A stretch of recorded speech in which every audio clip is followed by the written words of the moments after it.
Ассоциация, импровизация, решительность – то, на чем держится коллекция работ Архипа Лабахуа. Предметы интерьера, элементы декорации, графические рисунки – все в одном зале. Но темы две – это скворечники и знаки зодиака. Объединить их было так же логично, как изготовить с помощью кабеля скорпиона.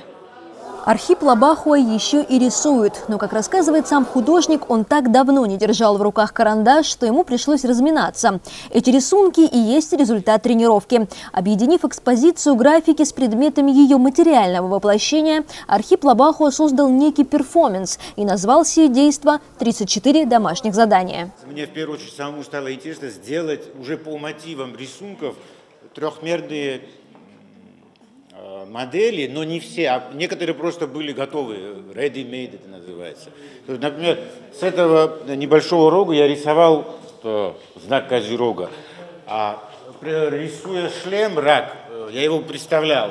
Коллеги Архипа признают, что именно так сегодня преподносят современное искусство в Европе. Но подобные инсталляции – дело опасное, считают художники. Автор должен обладать безупречным вкусом и широким кругозором, чтобы достичь соответствующей смысловой и эмоциональной глубины.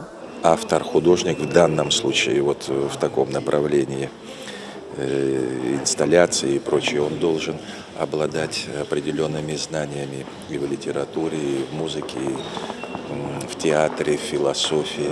Архип имеет представление и идет, я думаю, правильным путем.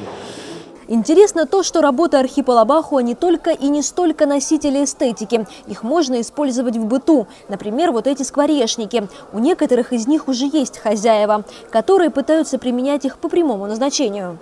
Тот вот очаровательный в углу скворечничек – это наш. Архип нам подарил этот скворечник, и он висит у нас на террасе.